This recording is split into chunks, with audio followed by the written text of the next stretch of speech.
Alright guys, तो आज के इस वीडियो में हम बात करेंगे डिस्प्ले प्रॉपर्टी के बारे में। एंड ये वीडियो थोड़ा ज़्यादा इंपॉर्टेंट होने वाला है हमारे पिछले वीडियोस से, तो इस वीडियो को ध्यान से देखना। एंड एक और चीज़ मैं क्लियर कर देना चाहूँगा वीडियो स्टार्ट करने से पहले कि इस वीडियो में मैं इनलाइन एलिमेंट और ब्लॉक एलिमेंट के बारे में बात करने वाला हूँ।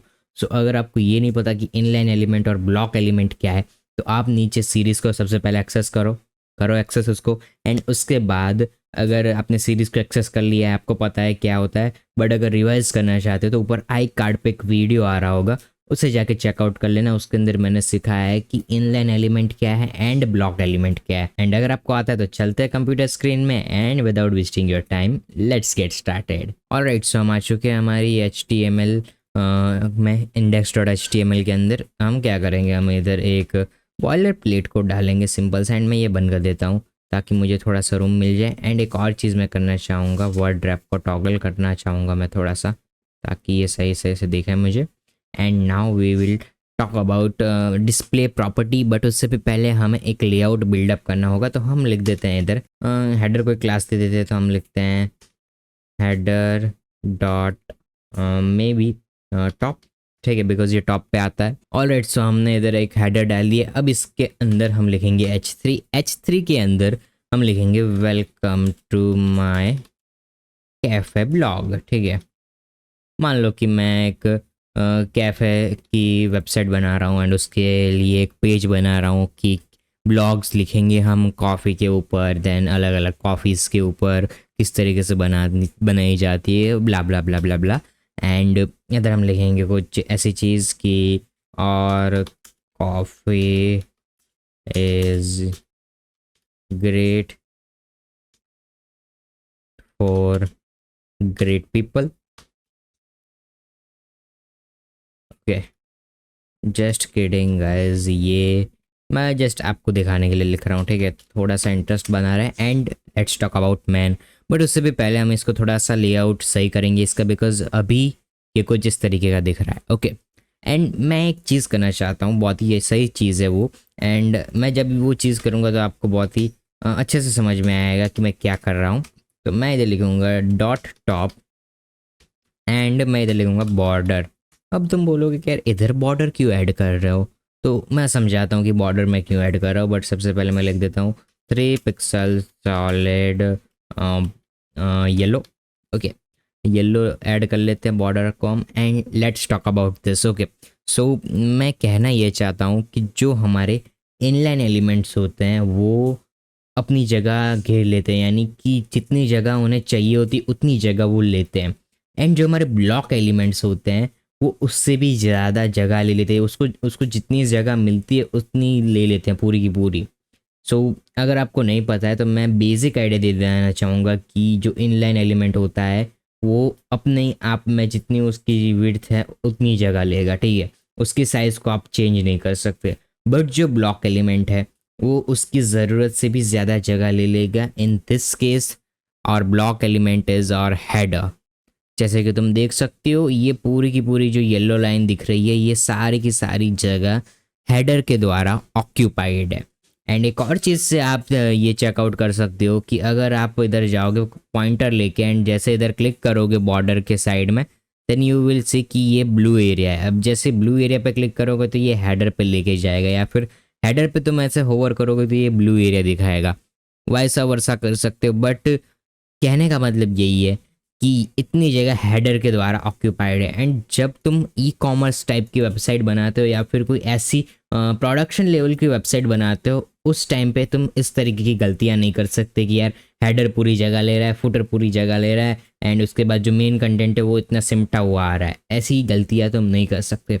सो फॉर दैट रीज़न हमें इसको फिक्स करना होगा। कैसे फिक्स करेंगे? फर्स्ट थिंग, हमें इसको सेंटर पे लाना होगा एंड इसकी साइज को थोड़ा सा छोटा करना होगा। अब साइज को छोटा करने से मीन्स विड्थ को छोटा करना होगा। विड्थ याद रखना गाइस, ये आगे जाके आपको बहुत हेल्प करेगी विड्थ। ओके, सो वापस आओ अगर इधर।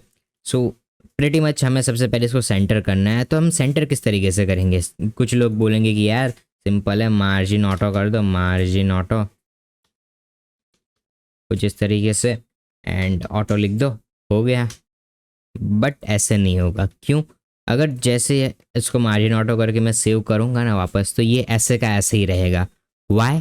बिकॉज इसकी जो विड्थ है वो पूरी की पूरी पेज पे ऑक्यूपाइड है। एंड जो हमारा मार्जिन ऑटो है वो क्या करता है, जितनी विड्थ होती है उतनी मार्जिन दे देता है दोनों जगह पे। अब इसकी विड्थ पूरे पेज को ऑक्यूपाई कर रही है, देन मार्जिन ऑटो इसके ऊपर वर्क ही नहीं कर सकता, बिकॉज इसकी विड्थ के जैसी मार्जिन से दे ही नहीं सकता पूरे पेज से, पेज के बाहर चला जाएगा, ओवरफ्लो हो जाएगा ये एलिमेंट। सो इधर मार्जिन ऑटो वर्क नहीं करेगा, तो क्या वर्क करेगा, इधर सबसे पहले इसकी विड्थ को छोटा करना पड़ेगा, बिकॉज ये ब्लॉक एलिमेंट है। याद रखना गाइज, ब्लॉक एलिमेंट के अंदर तुम विड्थ को चेंज कर सकते हो, विड्थ को ऐड कर सकते हो, घटा सकते हो, बढ़ा सकते हो, एंड साथ ही साथ उसके साथ छेड़खानी भी कर सकते हो। बट जब इनलाइन एलिमेंट के साथ तुम वर्क करते हो, उसके साथ ये चीज़ नहीं होती है, उसको ब्लॉक एलिमेंट बनाना पड़ता है, देन उसको तुम छिड़ सकते हो। किस तरीके से वो मैं बता दूँ, बट इससे पहले इसको हम सही कर देते हैं, ठीक है। सो इधर आते हैं वापस, कहाँ गया मेरा स्क्रीन रिकॉर्डर, हाँ इस साइड आते हैं वापस, एंड लेट्स सी कि किस तरीके से होता है। तो लेट अस से कि हम इधर ही जाते हैं, इधर से हमें ज़्यादा एक्यूरेट रिजल्ट्स मिलेंगे। तो अगर हम इधर जाएँ हेडर के अंदर, तो हेडर की मार्जिन ये रही मेरे पास। विड्थ लिखूँ मैं, विड्थ लिखने के बाद मान लो कि मैंने लिख दिया 10% या फिर 50% लिख देते हैं, चलो। सो 50% पे ये कुछ इस तरीके का दिख रहा है। अगर मैं इसको थोड़ा सा इस तरीके से करूँ तो ये बढ़ जाएगा, एंड अगर इस तरीके से इतना छोटा कर दूँ तो ये इस तरीके से आ जाएगा। I guess 28 is good, because थोड़ी सी इसको थोड़ी विड्थ देनी पड़ेगी। अब तुम बोलोगे कि यार ये पूरे का पूरा सेंटर तो आया नहीं, टेक्स्ट इस साइड है। तो टेक्स्ट के लिए तुम क्या कर सकते हो पता है, टेक्स्ट के लिए सबसे पहले मैं इन दोनों को आईडीज दे देता हूँ, ठीक है। आईडीज दे देता हूँ कि इधर मैं लिख देता हूँ हेडिंग, HEADING हेडिंग, एंड इधर मैं इधर लिख देता हूँ आईडी में टैग लाइन, ठीक है। टैग लाइन लिख देता हूँ, tag line, and it will done. And in दोनों पे हम प्रॉपर्टीज लगाएंगे टेक्स्ट अलाइन की। किस तरीके से लगाएंगे, सिंपल सा है, आपको सिंपली हेडिंग लिखनी है। हेडिंग लिखने के बाद तुम इस तरीके से लिख सकते हो टेक्स्ट अलाइन एंड सेंटर। जैसे ही तुम ये करोगे वैसे ही ये सेंटर हो जाना चाहिए। एंड एक और चीज़ की यार, हाँ हमने इधर विड्थ को सेट नहीं किया था ठीक से, तो इधर विड्थ भी लिखनी पड़ेगी। तो मैं इसको विड्थ को भी ऐड कर लेता हूँ। जो जो चीज़ें आप ब्राउज़र पे लिखे वो उसको ऐड कर दिया करिए, ठीक है। इधर मैं 28% जो मेरा था उसको ऐड कर देता हूँ, and it is looking good, बहुत ही बढ़िया लग रहा है। एंड ये हेडिंग क्यों नहीं आई है, स्पेलिंग मिस्टेक हो गई छोटी सी, कोई बात नहीं, इसको हम सुधार देंगे वापस। अब इधर टैग लाइन की बारी, टैग लाइन को ऐड कर देते हैं, एंड उसके बाद देखेंगे कि ये किस तरीके का दिख रहा है। Tag line, text align, centre, save करते हैं, एंड बूम, ये हमारा पहले से बहुत ही ज़्यादा अच्छा दिख रहा है, ठीक है। अब मैं थोड़ा रिकैप दे देता हूँ कि हमने किया क्या बेसिकली। तो सबसे पहले हमने एक हेडर क्रिएट किया, उसके अंदर एक हेडिंग क्रिएट की, एंड उसके अंदर एक पैराग्राफ लिखा, या फिर तुम कह सकते हो कि टैग लाइन को ऐड किया हमने, ठीक है। एंड उसके बाद हमने क्या किया, उसके बाद सबसे पहले हमने इसकी विड्थ दी। विड्थ क्यों दी हमने इसकी, बिकॉज ये पूरे पेज पे फैला हुआ था, एंड हम नहीं चाहते थे कि ये फैला रहे, ये जितनी जगह इसको चाहिए है रियली में उतनी ही जगह ले, एंड थोड़ा सा सेंटर में आ जाए तो अच्छा लगे, ठीक है। उसके बाद हमने क्या किया, उसके बाद हमने इन दोनों को आईडी दी बेसिकली, इस H3 को एंड पैराग्राफ को आईडी दी, एंड दोनों में सेम प्रॉपर्टी डाली टेक्स्ट अलाइन सेंटर की, एंड साथ ही साथ एक और प्रॉपर्टी मैं डाल दूंगा इसके अंदर फॉन्ट फैमिली की, ताकि ये थोड़ा अच्छा लगे और, ठीक है। कोई भी फॉन्ट डाल सकते हो तुम, या फिर वेब फॉन्ट्स का यूज़ कर सकते हो जो कि हमने देखा है, बट ये टोटली तुम्हारे पे डिपेंड करता है, ठीक है, तुम्हें कौन सा फॉन्ट्स चाहिए। एंड इधर मैं कर्सिव का यूज़ करूँगा, because I like cursive taglines, and ये अच्छा दिख रहा है ये, welcome to my cafe's blogs and our coffee is great for great people, yeah. So now what we gonna do, मैं सबसे पहले आपको समझा देता हूँ कि हम क्या करने वाले हैं। हम 3 पोस्ट क्रिएट करने वाले हैं। किस तरीके से क्रिएट करेंगे, हम 3 एलिमेंट्स बनाएंगे, या फिर तुम कह सकते हो कि 3 डिव्स बनाएंगे, एंड उसके बाद डिस्प्ले प्रॉपर्टी का यूज़ करेंगे, बिकॉज अभी तक जितना हमने काम किया उसमें हमने कहीं पर भी डिस्प्ले प्रॉपर्टी का यूज़ नहीं किया है, ठीक है। ये जस्ट हम हेडर को सही कर रहे थे, बट अभी जो खेल होगा वो डिस्प्ले प्रॉपर्टी का होगा। किस तरीके से होगा वो मैं आपको बताता हूँ, बट उससे भी पहले मैं 3 चीज़ों को आपको क्लियर कर देना चाहता हूँ। सबसे पहली इनलाइन, सेकंड ब्लॉक, एंड तीसरा इनलाइन ब्लॉक, ठीक है। सो जो इनलाइन है, inline element and inline property display के अंदर, वो दोनों अलग है, ठीक है। इनलाइन एलिमेंट आपको पता होगा क्या है। इनलाइन प्रॉपर्टी के बारे में बता दूं कि जो इनलाइन प्रॉपर्टी जिस किसी भी एलिमेंट पे तुम डालोगे वो इनलाइन कर जाएगा, यानी कि जितनी जगह उसे रियली में चाहिए उतनी ही जगह लेगा। एंड कभी कभार ये ओवरफ्लो भी कर जाती है, तो हम इनलाइन को इतना ज़्यादा यूज़ नहीं करते हैं। बिकॉज अगर मान लो कि तुमने एक डिव पे इनलाइन प्रॉपर्टी लगा दी एंड उसके अंदर 4-5 ब्लॉक एलिमेंट्स है, तो वो सारे के सारे ओवरफ्लो कर जाएंगे, ठीक है। सेकेंडली ब्लॉक, जो कि 99 ऑफ द टाइम हम यूज़ नहीं करते। कभी कभार अगर तुम स्पैन के साथ काम कर रहे हो या फिर कोई ऐसा एलिमेंट है जो कि जगह बहुत ही कम घेर कोने में चला गया है, उसको थोड़ा सा सेंटर लाना है, वो सारी चीज़ें करनी है, तब ब्लॉक का यूज़ करोगे। बट जो थर्ड है इन लाइन ब्लॉक, वो बहुत ही ज़्यादा यूज़ करोगे, बिकॉज जो विड्थ है वो भी सेट कर पाओगे एंड जितनी जगह उसे चाहिए उतनी जगह वो ले पाएगा। बिकॉज इनलाइन में क्या होता है, इनलाइन एलिमेंट्स में कि तुम विड्थ नहीं दे सकते। तो अगर कोई इनलाइन एलिमेंट ऐसा आ जाए तुम्हारे पास जिसको तुम विड्थ नहीं दे सकते, तो उसको तुम इनलाइन ब्लॉक कर सकते हो ताकि उसको तुम विड्थ दे पाओ। कैसे होगा ये, उसके लिए जाना पड़ेगा कंप्यूटर स्क्रीन पे एंड मैं आपको दिखाता हूँ कि ये किस तरीके से होगा, ठीक है। सो ये मैंने आपको रफली आइडिया दी है, उसको हम एग्जीक्यूट करने वाले हैं। हम इधर क्या करेंगे, हम इधर मेन में जाएंगे। सबसे पहले हम लिखेंगे div डॉट कंटेनर। कंटेनर क्यों, बिकॉज ये एक डब्बा है एंड कंटेनर TAINER। एंड इसके बाद हम इधर लिखेंगे div डॉट पोस्ट, बिकॉज ये एक ब्लॉग है तो हम इधर पोस्ट ही डालेंगे, सिंपल सी बात है। H3 लिखता हूँ मैं, this is my first post and उसके बाद इसको सेव करेंगे हम। इधर पैराग्राफ में लिख देते हैं lorem एंड ये इतना ही हमें लिखना है। एंड और भी चीज़ें इमेज वगैरह तुम ऐड कर सकते हो, ये तुम्हारी प्रैक्टिस पे डिपेंड करेगा कि तुम्हें क्या क्या ऐड करना है। बट आई गेस ये दोनों चीज़ें काफ़ी है, बाकी तुम ऐड कर लेना अपने हिसाब से। मैं इसको सिंपली 3 बार पेस्ट कर देता हूँ, सेव करता हूँ इसको एंड लेट्स सी कि क्या हो रहा है इधर। सो हमारे पास 3 आ चुके हैं। वैसे इन तीनों को थोड़ा सही कर देते हैं। इधर हम सेकंड लिख देते हैं, सेकंड, थर्ड, ओके कूल। तो ये कुछ इस तरीके से आ चुके हैं। इन सबको थोड़े कलर वलर वगैरह दे देते, फीके फीके से लग रहे हैं, तो मैं तो लिखूँगा डॉट पोस्ट। इसके अंदर हम कुछ कलर्स ऐड करते हैं, तो बैकग्राउंड कलर को थोड़ा सा हम इस तरीके का रखेंगे एंड थोड़ा सा इसको शेड दे देते हैं। लाइट ही है वैसे, बट थोड़ा सा और हमें थोड़ा सा टोनिंग वाला कलर चाहिए, टोन वाला कलर। एंड उसके बाद हम क्या करेंगे, बॉर्डर ऐड करेंगे, बॉर्डर, ताकि हमें पता चले कि ये कितनी कितनी दूर पे है, ठीक है। बॉर्डर 1 पिक्सल सॉलिड ब्लैक, ठीक है। Save it and let's see. Cool, अच्छा दिख रहा है ये। एंड फॉन्ट फैमिली वगैरह तुम चेंज कर सकते हो, मैं कर ही देता हूँ साथ ही साथ। तो एक काम करता हूँ, मैं इन दोनों को ये जो हमारी ये H3 है इसको एक क्लास में ऐड कर देता हूँ, क्लास पोस्ट हेडिंग। एंड इधर भी मैं क्लास ऐड करता हूँ, तुम डायरेक्ट भी ऐड कर सकते हो, बट मैं हेडिंग और पैराग्राफ में अंतर लाना चाहता हूँ उसकी फॉन्ट फैमिली में। पोस्ट पैराग्राफ, पोस्ट पैरा लिख देते हैं, ठीक है, ताकि हमें नाम पढ़ने में आसानी हो। इसको कॉपी करते हैं, इधर सब पे पेस्ट कर देता हूँ मैं। एंड इस तरीके से, या फिर तुम मल्टी कर्सर फंक्शनैलिटी का भी यूज़ कर सकते हो VS कोड की। कुछ इस तरीके से तुम लिख सकते हो। इधर तुमने एक साइड कर्सर डाला, उसके बाद तुमने इधर कर्सर डाला, अल्ट दबा के, अल्ट जो तुम्हारे विंडो के बाजू में की आती है उसको दबा के तुमने इस तरीके से लिखा क्लास हेडिंग पैरा या फिर पोस्ट पैरा, पोस्ट पैरा, कुछ इस तरीके से। पैराग्राफ भी लिख सकते हो, बट मैं थोड़ा आलसी हूँ तो मैं इधर पोस्ट पैरा लिखूंगा।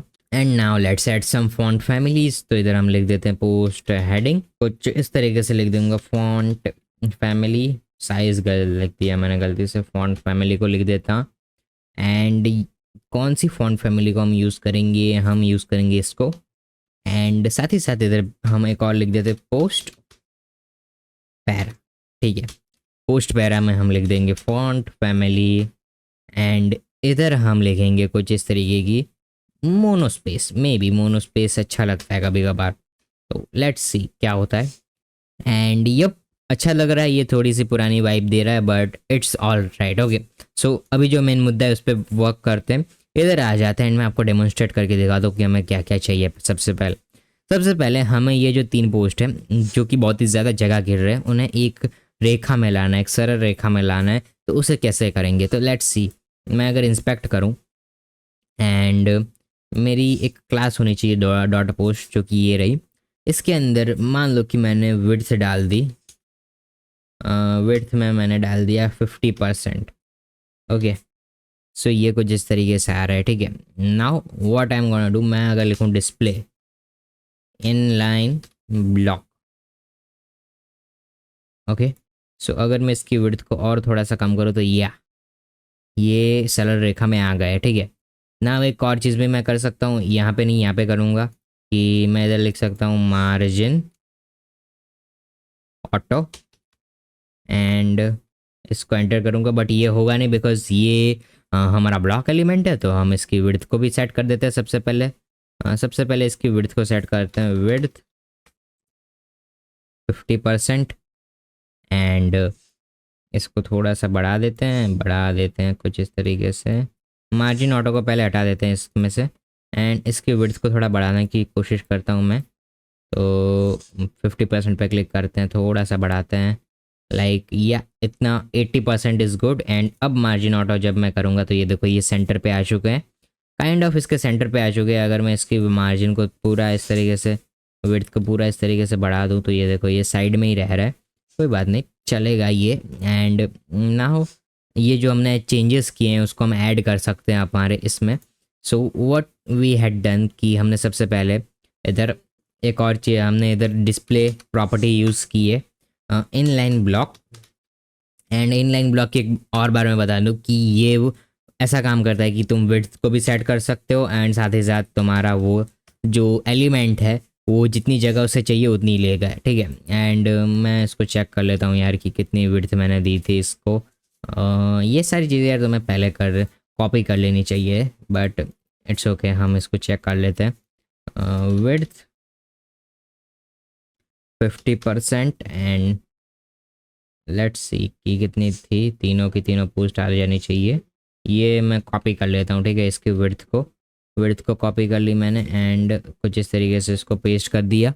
Now let's save it and see it. Okay cool, अच्छा लग रहा है। एक और चीज़ भी मैं कर सकता हूँ कि ये जो हमारा डॉट कंटेनर क्लास है इसको थोड़ी मार्जिन दे सकता हूँ। डॉट कंटेनर CONTAINER, इसको हम थोड़ी सी मार्जिन दे सकते हैं सभी जगह से 20 पिक्सल की and it should looking cool, या अच्छा लग रहा है ये। एंड ये तो जस्ट बेसिक सा है बट फिर भी ये अच्छा लग रहा है, ऊपर से भी स्पेसिंग आ चुकी है। अगर मैं इसको इंस्पेक्ट करूं एंड अगर मोबाइल पे लेके जाऊं इसको तो ये देखो ये रिस्पॉन्सिव कुछ इस हद तक का है। मैं इसको मिनिमाइज़ करता हूं यार, ये कुछ इस हद तक का रिस्पॉन्सिव है, ठीक है। अगर आप तुम फ़ोन पे लेके जाओगे तो इस हद तक का रिस्पॉन्सिव है। कभी कभार ये जो देखो हमारे जो एलिमेंट है वो छोटे बड़े हो रहे हैं, तो इसको सॉल्व करने के लिए हमें कुछ मीडिया क्वेरीज लगानी पड़ेंगी जिसके बारे में हम आगे बात करेंगे, ठीक है। सो ये था गाइज हमारा डिस्प्ले प्रॉपर्टी एंड साथ ही साथ हमारे इनलाइन एलिमेंट्स किस तरीके से काम करते हैं, ब्लॉक एलिमेंट्स किस तरीके से काम करते हैं। वो ये एकदम बेसिक ट्यूटोरियल था बट आपको समझ में आया इसीलिए मुझे बेसिक रखना था। आगे आने वाले टाइम में हम जब प्रोजेक्ट्स करेंगे एंड साथ ही साथ और भी चीज़ें बनाएंगे तब हम एडवांस लेवल पे जाएंगे।